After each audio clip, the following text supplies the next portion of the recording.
Hi, I actually have cold and I also have a little bit of fever, so that may explain why my voice seem a little bit different. So, I think that it's really important for us to have opinions and ideas of our own.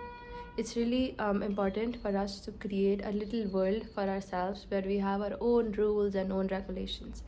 But just because I have created this own world does not mean that I get to say that the world that you've created is wrong. And a really beautiful example that I read from the book Seven Habits of Highly Effective People was that, let's say that I see a six, right? For you, it's a nine. And we're fighting about, oh, it's a six, and you're saying, no, it's a nine.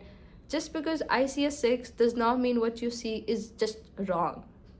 So it's really important for us to leave the place that we are on and go on to the other side to see things from your perspective. Only then we can get along together well. But people are just not willing to do that. Just see for yourself, and if you still do not like it, come back to your place, but at least move out of the place that you've kept in. The moment that you stop inquiring is the moment that you stop growing as well. for a, Always be a learner, never be afraid to ask questions.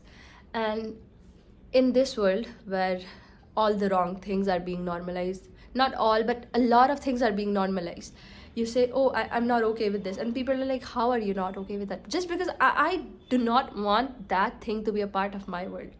Say no to the things that you're not okay with, right? And do not do it just because, oh, everybody's doing it, it's cool. No. What? Have a stand of your own. And just because something could be normal to you does not mean that you also have to find it normal. No, you can be angry at the society all that you want, but your anger won't get you anywhere, right?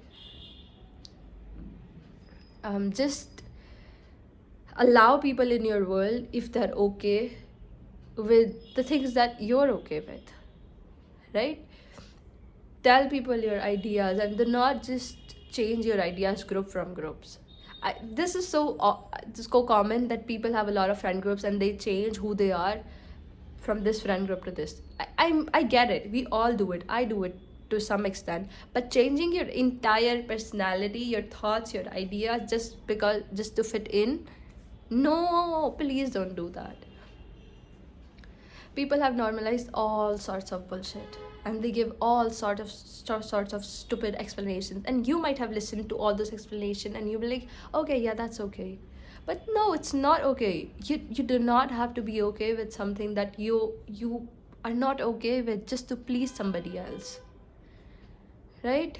Stick to your opinions. And I don't know, I have fever and a lot of anger, and I think fever and anger is not a good combination, definitely not. But also a thing that I have been, I wouldn't call it struggling, but dealing with, I think, is anger.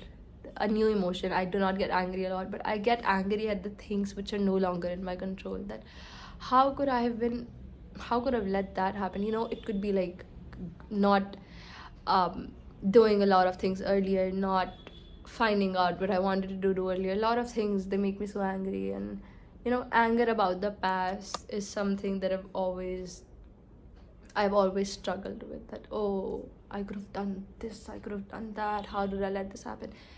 But meh, it's all gone. The past is the past, and you can work on making your life better from the place that you are currently at. Right? I think I'll make another video about this because I think about it constantly, and sometimes I think when you sit with, I read somewhere that when you sit with long anger long enough, it tells you that its real name is grief. And it's just true. Anyway, I should not be talking about this right now. See you in the next one. I love you. Please take care of yourself, Jessica. Please bhai, so ja. And yeah, bye bye.